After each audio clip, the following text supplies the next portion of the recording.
धर्म मार्ग का दीप जलाइए, सुमिरन कर लीजिए राम।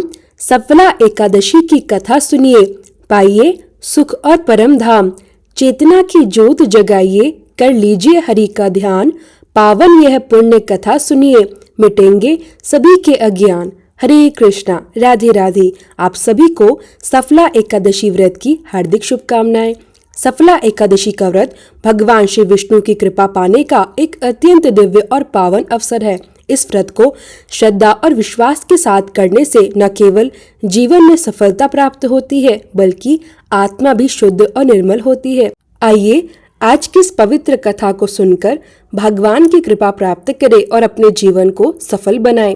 एक बार की बात है, भगवान श्री विष्णु अपने वाहन श्री गरुड़ जी पर सवार होकर कैलाश पर्वत की ओर जा रहे थे। मार्ग में चलते समय गरुड़ जी ने एक अद्भुत दृश्य देखा। उन्होंने देखा कि एक ही द्वार पर दो बारातें ठहरी हुई हैं। यह दृश्य देखकर गरुड़ जी आश्चर्य में पड़ गए। वे समझ नहीं पाए कि ऐसा कैसे संभव है। तब गरुड़ जी ने भगवान श्री हरि से प्रश्न किया, प्रभु, यह कैसी अनोखी बात है कि एक विवाह के लिए एक कन्या और दो बारातें आई हैं। मेरी तो समझ में कुछ भी नहीं आ रहा। गरुड़ जी का प्रश्न सुनकर भगवान श्री हरि बोले, गरुड़, इस कन्या से विवाह करने के लिए दो अलग अलग स्थानों से बारातें आई हैं। एक बारात कन्या के पिता द्वारा पसंद किए गए वर की है और दूसरी बारात कन्या की माता द्वारा पसंद किए गए वर की है। यह सुनकर गरुड़ जी ने फिर पूछा, प्रभु, अंततः इस कन्या का विवाह किसके साथ होगा? तब भगवान बोले, जिस वर को माता ने पसंद किया है और बुलाया है, उसी के साथ कन्या का विवाह होगा। भगवान की ये बात सुनकर गरुड़ जी मौन हो गए।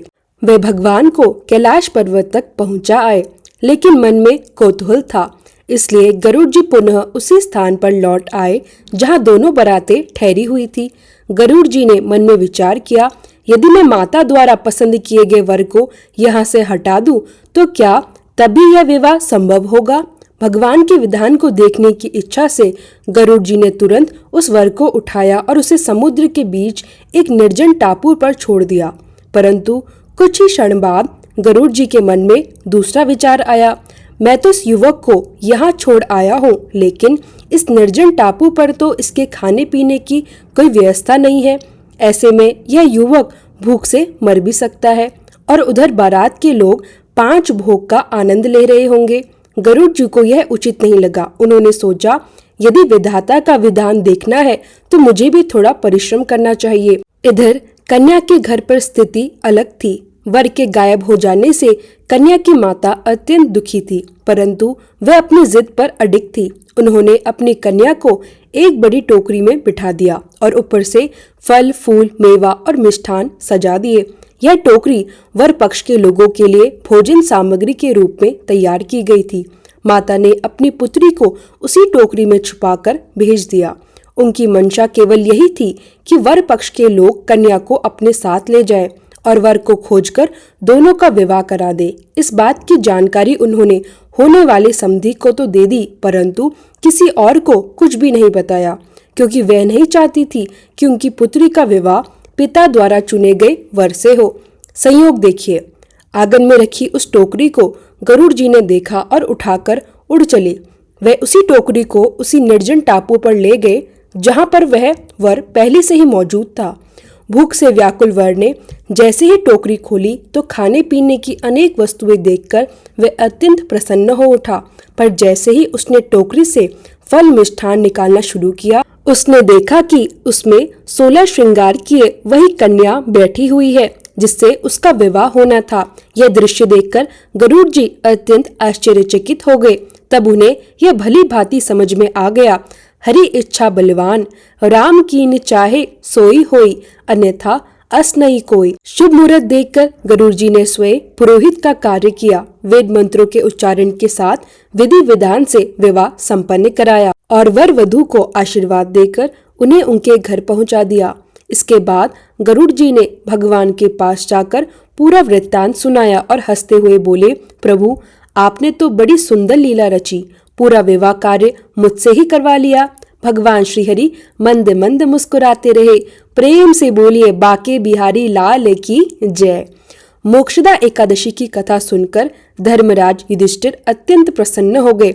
हर्षित मन से उन्होंने भगवान श्री कृष्ण से कहा, हे कमल नयन, मोक्षदा एकादशी की व्रत कथा सुनकर मैं तो स्वयं को धन्य मानता हूँ। अब आप कृपया करके पौष मास के कृष्ण पक्ष की एकादशी की महिमा भी बताइए। उस एकादशी का क्या नाम है, उस दिन किस देवता की पूजा की जाती है और उस व्रत का विधान क्या है।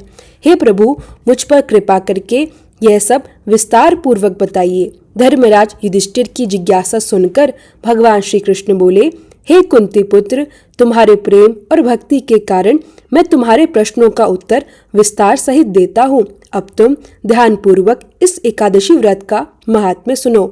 श्री कृष्ण ने कहा, हे धर्मराज, इस एकादशी के व्रत द्वारा भगवान श्री विष्णु को शीघ्र ही प्रसन्न किया जा सकता है।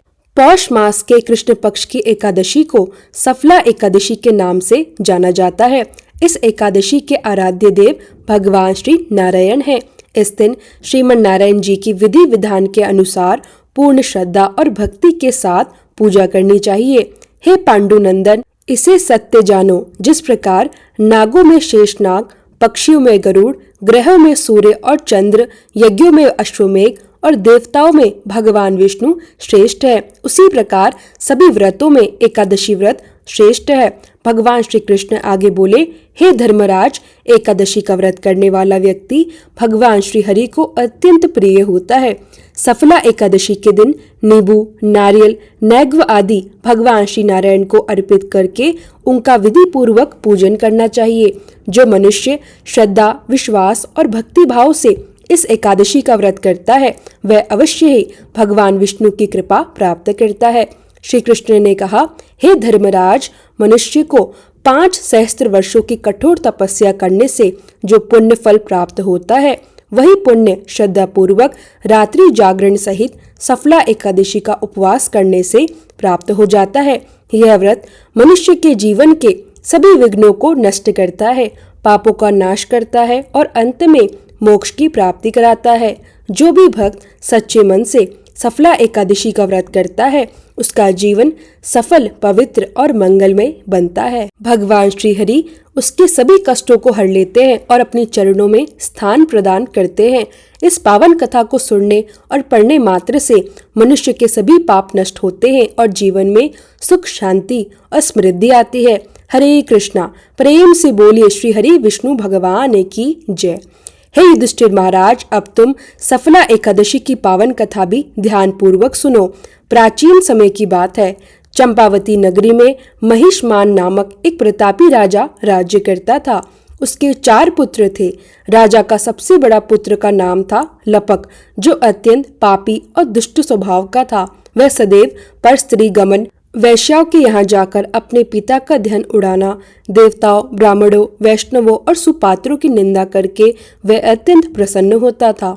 उसके इन कुकर्मों से सारी प्रजा अत्यंत दुखी थी, परंतु युवक राज होने के कारण सब लोग चुपचाप उसके अत्याचार सहने को विवश थे।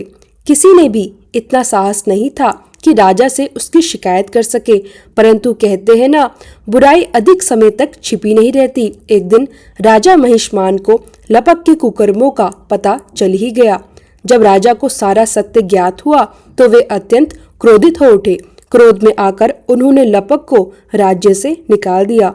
पिता द्वारा त्याग दिए जाने पर अब सभी ने उसका साथ छोड़ दिया। अब लपक सोचने लगा, मैं क्या करूं, मैं कहाँ जाऊं। अंत में उसने निश्चय किया कि वह रात्रि में अपने ही पिता के राज्य में चोरी करेगा।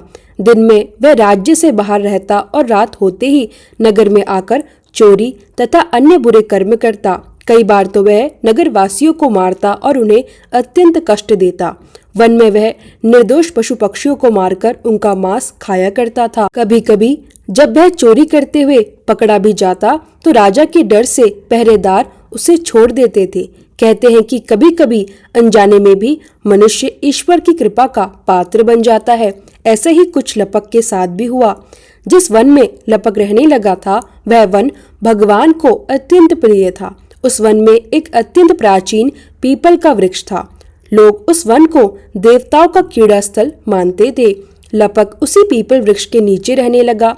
कुछ दिनों के बाद पौष मास के कृष्ण पक्ष की दशमी तिथि आई।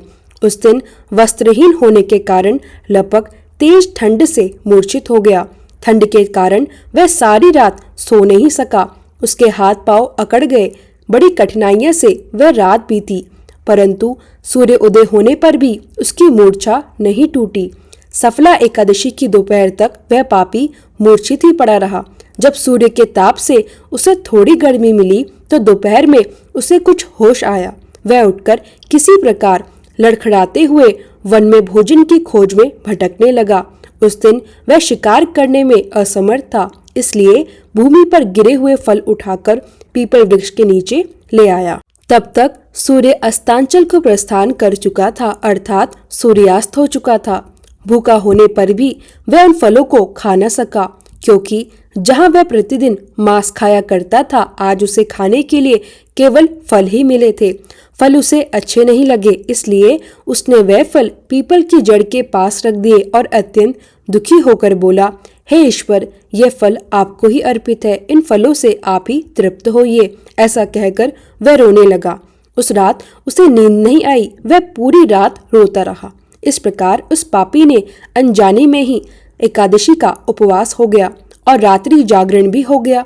उस महापापी के इस उपवास और जागरण से भगवान श्री हरि अत्यंत प्रसन्न हुए और उसके सभी पाप नष्ट हो गए। प्रातः होते ही एक दिव्य रथ अनेक सुंदर वस्तुएं से सजा हुआ उसके सामने आकर खड़ा हो गया। उसी समय आकाशवाणी हुई, हे युवराज, भगवान नारायण की कृपा से तेरे सभी पाप नष्ट हो गए हैं। अब तू अपने पिता के पास जाकर राज्य प्राप्त कर। यह सुनकर लपक अत्यंत प्रसन्न हुआ और बोला, हे प्रभु, आपकी जय हो, आपकी जय हो। उसने सुंदर वस्त्र धारण किए और अपने पिता के पास गया। पिता को उसने अपनी पूरी कथा सुनाई। सारी बात सुनकर राजा ने तुरंत अपना सारा राज्य पुत्र को सौंप दिया और स्वयं वन में चले गए। अब लपक शास्त्रानुसार राज्य करने लगा। उसकी पत्नी और पुत्र भी श्री विष्णु के परम भक्त बन गए।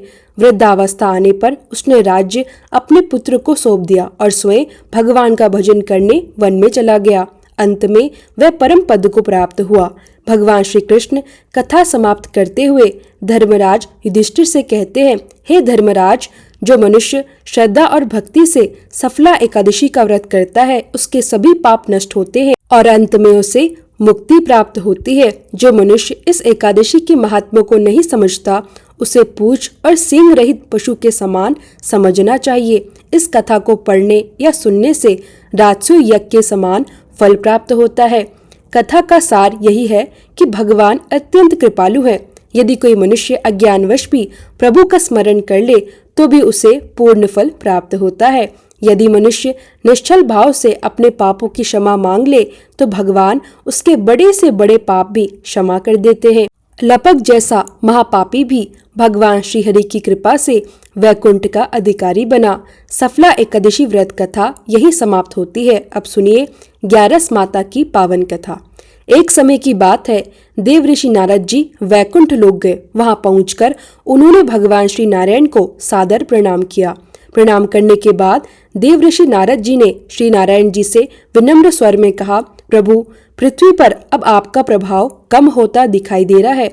धर्म के मार्ग पर चलने वालों को कोई शुभ फल प्राप्त नहीं हो रहा। जो लोग पाप कर रहे हैं उनका तो भला ही भला हो रहा है।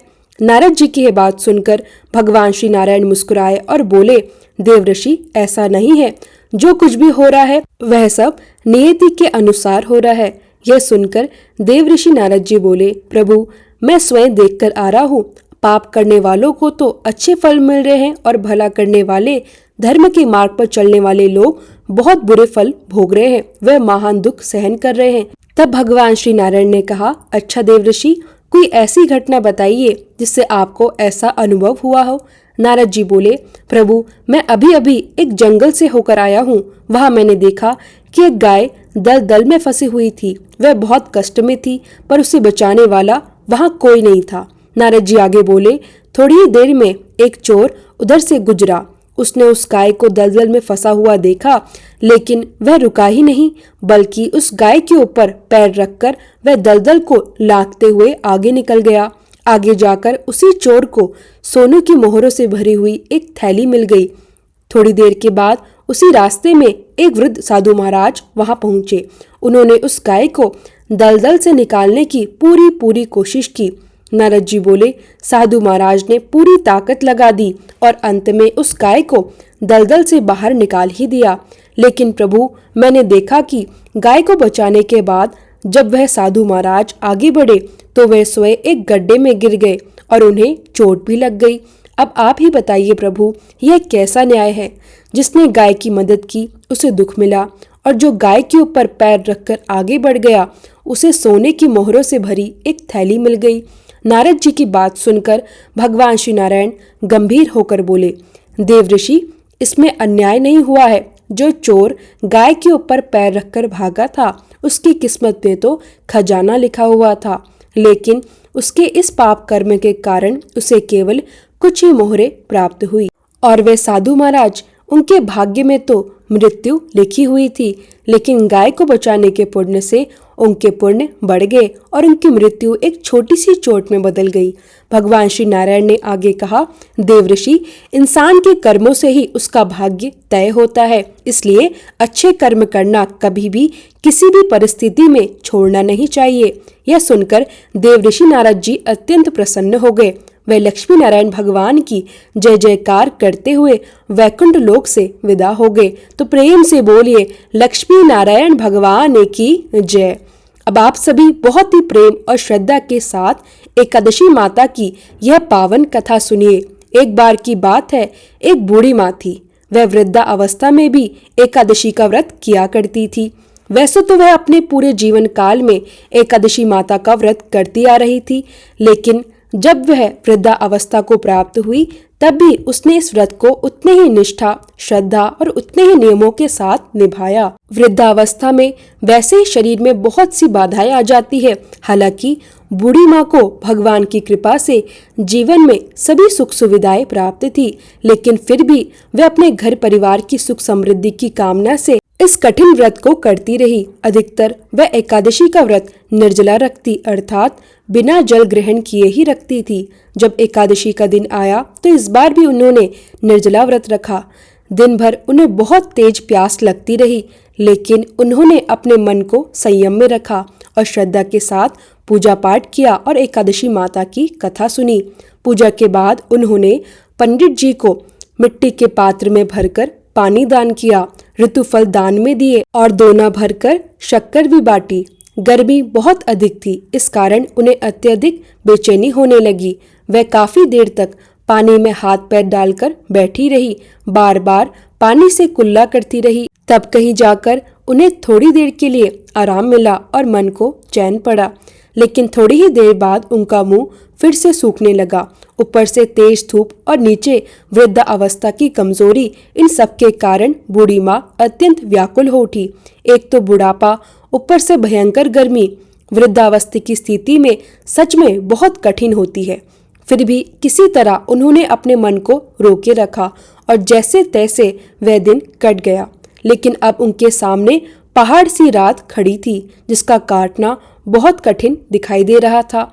चारपाई पर लेटे लेटे भी उन्हें शांति नहीं मिल रही थी। प्यास के कारण वह बार बार करवट बदल रही थी। कई बार वह घर के बाहर जाती, फिर अंदर आ जाती।